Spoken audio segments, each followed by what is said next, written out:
नमस्कार दोस्तों।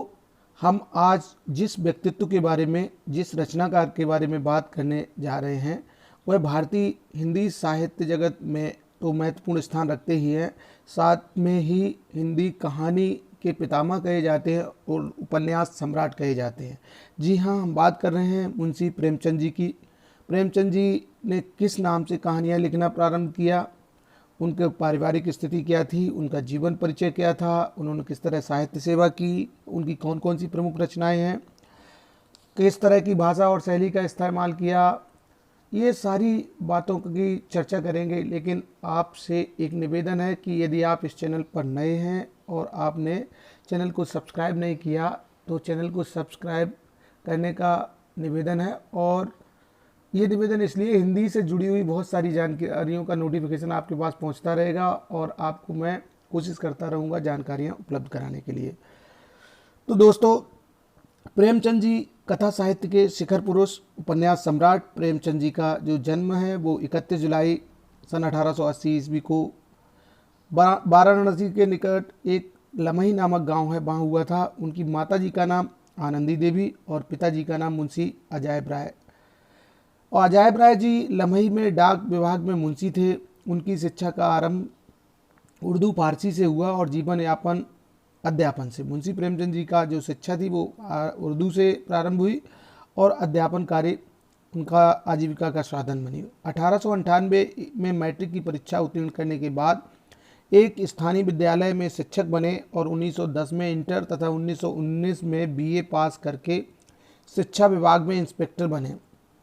7 वर्ष की अवस्था में माँ एवं 14 वर्ष की अवस्था में पिता का देहांत हो गया। उनका पहला विवाह 15 साल की उम्र में हुआ, जो सफल नहीं था। आर्य समाज से प्रभावित होने के कारण 1906 में बाल विधवा शिवरानी से दूसरा विवाह किया। यहाँ पर यह भी कह सकते हैं, अगर वो पुनर्विवाह के लिए जोर देते हैं, उनके साहित्य में मिलता है, तो उन्होंने स्वयं भी बाल विधवा शिवरानी से विवाह किया था और उनकी 3 संतानें भी हुई थीं, श्रीपत राय, अमृत राय और कमला देवी। कमला देवी उनकी पुत्री और 2 पुत्र श्रीपत राय और अमृत राय। अमृत राय वही अमृत राय हैं जिन्होंने बाबू प्रेमचंद जी के जीवन पर कलम का सिपाही जीवनी लिखी है। इसके बाद 1910 में धनपत राय के नाम से इन्होंने अपनी, प्रेमचंद जी के नाम से नहीं, 1910 में धनपत राय के नाम से सोजे वतन, राष्ट्र प्रेम और क्रांतिकारी भावों से पूर्ण कहानी संग्रह लिखा, जिसे हमीरपुर के जिला कलेक्टर ने जब्त कर नष्ट कर दिया था। मतलब तत्कालीन कलेक्टर ने नष्ट कर। तब सन 1915 में महावीर प्रसाद द्विवेदी की प्रेरणा पर प्रेमचंद के नाम से लिखना प्रारंभ किया। महात्मा गांधी के असहयोग आंदोलन में भाग लेने के लिए सरकारी नौकरी छोड़ दी। पत्नी शिवरानी देवी के साथ अंग्रेजों के खिलाफ आंदोलनों में हिस्सा लेते रहे। जीवन के अंतिम दिनों में गंभीर रूप से बीमार पड़े और 18 अक्टूबर 1936 में उनका निधन हो गया। उनका अंतिम उपन्यास मंगलसूत्र उनके पुत्र अमृत राय ने पूरा किया। उनके जीवन का राजनीतिक संघर्ष उनकी रचनाओं में भी द्रष्टव्य होता है, जिसमें जीवन का यथार्थ और आदर्श दोनों स्वरूपों का अद्भुत समन्वय है। प्रेमचंद जी के बारे में बात करें, उनकी रचनाओं के बारे में बात करें, उनकी साहित्य सेवा के बारे में बात करें, तो जैसा आपको पता है, उनकी साहित्य सेवा 1901 में प्रारंभ हो गई थी।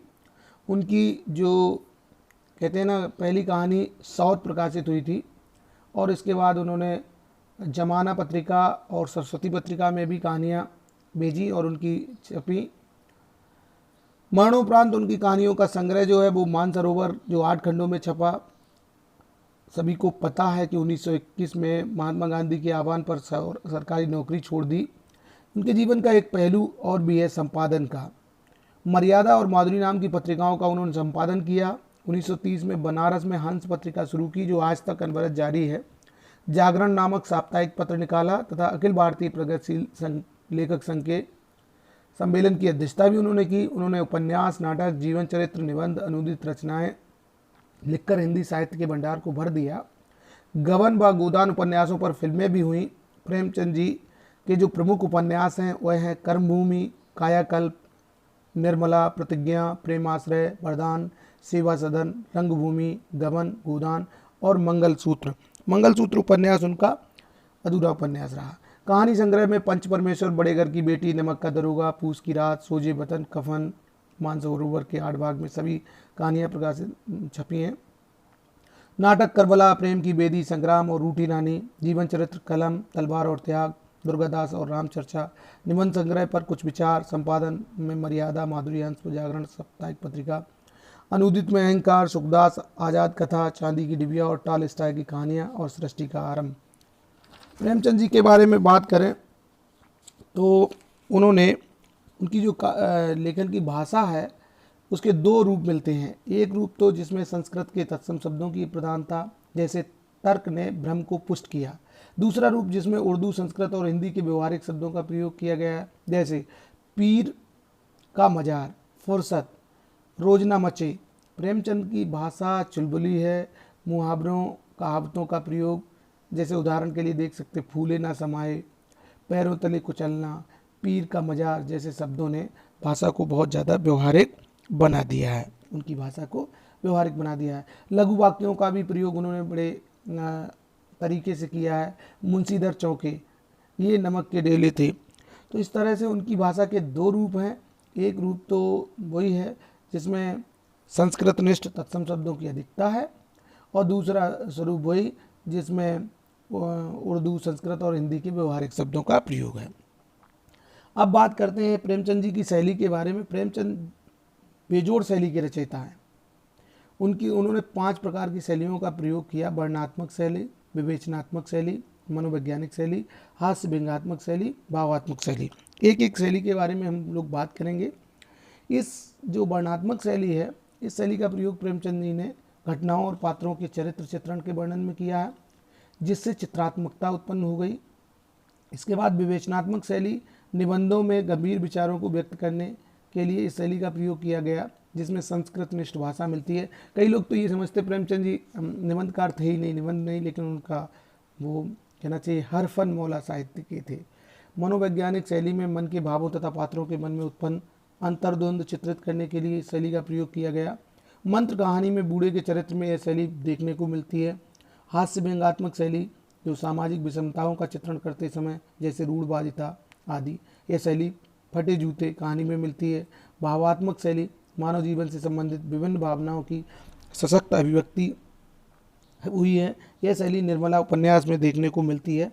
इस तरह की विभिन्न प्रकार की शैलियों का प्रयोग उनके साहित्य में मिलता है, उनकी कहानियों में मिलता है, उनके उपन्यासों में मिलता है।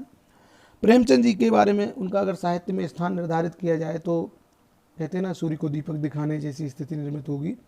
प्रेमचंद ने हिंदी साहित्य में युगांतकारी परिवर्तन किया। उनका साहित्य देशभक्ति और समाज के आगे मसाल दिखाती हुई सच्चाई है। उनके रचनात्मक योगदान के कारण 1918 से लेकर 1936 तक के काल को प्रेमचंद युग कहा जाता है। इसी काल में कहानी और उपन्यास का सबसे अधिक विकास हुआ। मुंशी प्रेमचंद जी ने अपने जीवन की बत्ती को कड़ जलाकर हिंदी साहित्य के पथ को प्रशस्त किया। वे एक संवेदनशील लेखक, सचेत नागरिक, कुशल वक्ता और सुधी संपादक थे। प्रेमचंद जी रचनात्मक जीवन में साहित्य की ऐसी विरासत हमें सौंप के गए हैं जो गुणों की दृष्टि से अमूल्य है और आकार की दृष्टि से असीमित। तो साथियों, प्रेमचंद जी के बारे में जितना कहा जाए, उन्होंने साहित्य का इतना सेवा किया।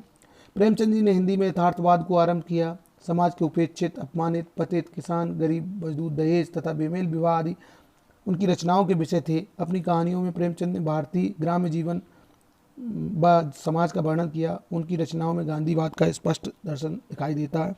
तो दोस्तों, ऐसे थे प्रेमचंद जी। कैसी लगी उनकी जीवनी बताइएगा। धन्यवाद।